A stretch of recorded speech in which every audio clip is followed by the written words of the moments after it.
light heavyweight prospects clash. Coming up this weekend, we have Nicolae Negumereanu representing Romania taking on the short notice call-up in the African Savage Kennedy Nzechukwu, who lost his last fight somewhat impressively, I guess you could say, for Da Un Jung, a big-time win for him. But when you look at it, I mean, for Kennedy, it's been the strangest run in the UFC. Hasn't it? From about almost 3 years ago when he loses to Paul Craig, he beats Darko Stosic in a fight that he lost, but there were nut shots, so he won. And then he's able to get the win against Carlos Ulberg, where he loses the first round handily, only to come back against a tired Ulberg and go balls to the wall. And then he takes on Danilo Marquez, who grappled himself into exhaustion and out of the UFC. So for Kennedy Nzechukwu, it has been the strangest run. I can say the same damn thing for Nicolae Negumereanu, who was supposed to originally be taking on this weekend, and I want to make sure I get it right, Ihor Prateria, but instead we end up with Nzechukwu. I know this is a fight that Matt doesn't like because he hates when win streaks go against a guy who's lost a fight, especially outside the rankings. In the rankings it bothers me. Outside the rankings I don't care. It's fair game, but for Negumereanu, he came into the UFC on short notice replacing Gokhan Saki to take on Safirbek Safarov, and he had his JSP moment in his debut. He had that loss to Joe Lozon. He took on Safarov, and listen, this is what they decided to do in that fight. I'm going to demonstrate it with the wall behind me. See how I grabbed this? See how I grabbed this bookshelf? That's what both fighters did to the cage. Grasp it. In that cage, they decided we're just going to grab it and we're going to have a little bit of fun with it. So you look at Negumereanu, he loses that fight. He had a head of steam, taking on Safarov, and then he takes a long time off. And he fights Alexa Kammer to a split decision win. And then he fights again very quickly, and he takes on Ike Villanueva. And he ate some of those power shots from Hurricane Ike, which is kind of crazy because if Ike Villanueva does anything well, it's box and punch guys hard. And he was able to land some of those hard punches, but Negumereanu was able to withstand them and land some of his own. But the craziest part about Negumereanu that we haven't even seen in the UFC, he used to fight like a light heavyweight prospect or middleweight prospect that you will see coming into the UFC. He's been in a lot of the Instagram stories of some of your favorite fighters recently, training in Vegas. It's Aliaskhab Hezriev. And if you don't know him, you should know him. He's supposed to fight Kyle Dawkins at a point. Negumereanu fights in a similar way because when he was taking on the guys on the regional scene, and yes, out of those wins, the combined opponent record in those, and I want to make sure I get this one right, was 37-81, so it was bad. Not great. He'd run at them. He'd pick them up. He'd throw them down. He'd grab their leg, flip it. Like, he'd do crazy stuff that you don't often see bigger guys do at the light heavyweight, at the middleweight division, so on and so forth. So for Romania's Negumereanu, he's really a jack of all trades when it comes to his offense. But when it comes to his defense, this guy marches forward with his hands down here, and he can get hit. We've seen it happen in the past. He can get taken down. We've seen that in the past.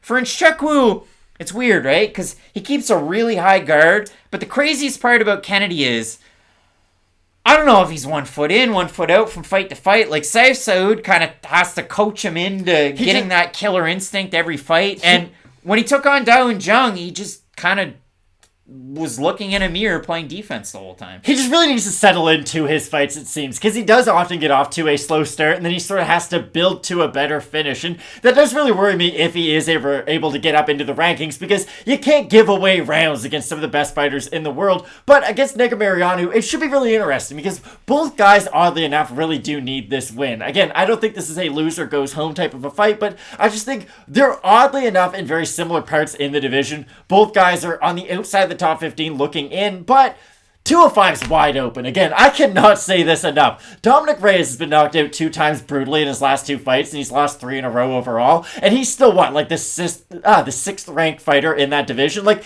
you don't need to be all that impressive to really jump up all that fast, so I do think this is a really good opportunity for Kennedy. Now, if Negumereanu picks him up over his head in this fight and slams him, that'd be the craziest thing ever, because Kennedy is as big of a 205er as you can possibly get, and that's why I do think the wrestling will be very interesting in this matchup if Nick is able to get him down to the mat, because for Nzechukwu, he's good with his takedown defense, but it's one of those bend or break types of defensive styles to where if you do get him down, he can be held on his back, but if he is able to really fight for underhooks. He's a very, very strong individual for this weight class, and he is good in the clinch too, because it's weird. He's one of these fighters, I don't want to say he's like Ignacio Bahamondes, because it's just always very recency biased with our examples sometimes, but with Kennedy, really good close-up for being as big as he is, really likes throwing heavy hooks on the inside, but again, I always worry about his starts to his fights, and I really do worry about, let's say he gets taken down and he has a really, really bad first round. He's fighting off his back. He's on the receiving end of a lot of damage. I'm going to worry about what version we see in that second and third round, because I know he has great cardio. I know he has really good volume, but it's one of those problems to where, let's say he gives up that advantage early on. I wonder if he will be able to make up the distance as the fight goes late. And it is a really, really tricky one. Again, for Negumereanu, he was outstruck on the feet by Oleksiejczuk. He was able to get a takedown in that fight. It was a split decision. I mean, you look at the overall scorecards on that one.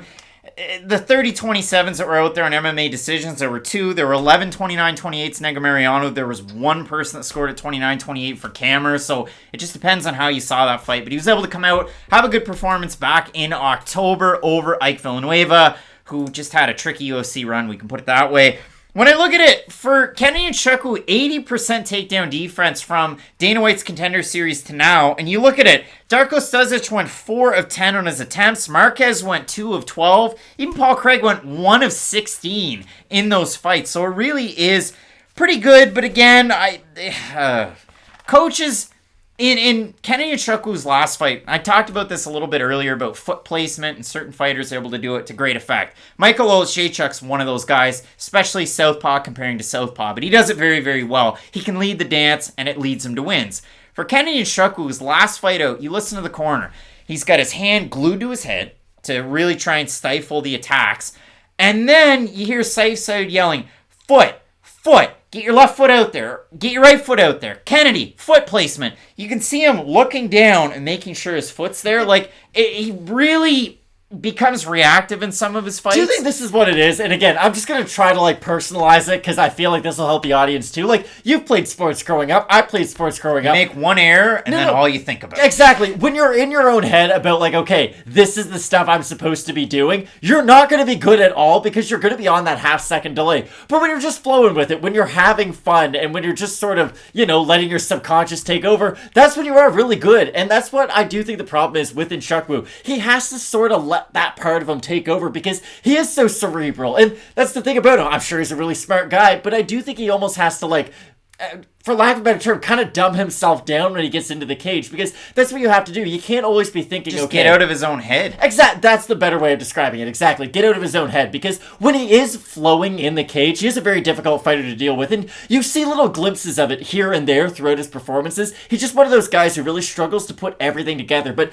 being 6'5", with his range, with his footwork, and with his cardio at this division, I do think that it's like a piece of marble, Like there's a statue in there somewhere. We just got to get it out. I don't know if we ever will realize his full potential, but at least for me, I do think there's a world out there where Nzechukwu can get into the top 15, but he definitely needs this win this weekend, even though it's on short notice against Negumereanu. Yeah, Negumereanu, to his credit, to his detriment, he takes a lot of liabilities. Like he leaves himself open to get hit. He leaves himself open to get countered. He leaves himself open to get out-volumed in his fights. Holds his hands low, eats shots. You can't do that against Nzechukwu. Been training at Extreme Couture for this fight, and I'll put a picture up later on in one of the other fights with Rinat Faragdinov.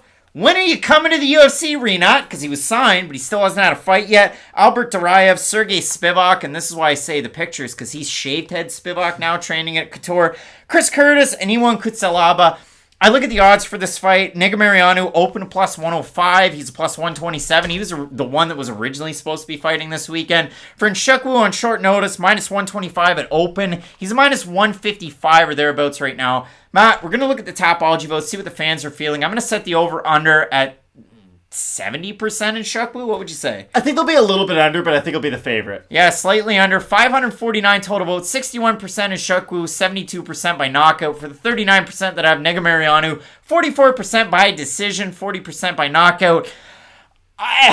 Kenny Nzechukwu has good takedown defense, but fight over fight, I have no idea what he's going to look like. And that's why I can't anchor a bet to him, and I also can't pick him in this fight. I'm going with Nicolae Negumereanu. As an underdog, I like him again. He was already in fight camp, getting ready for a fight this weekend.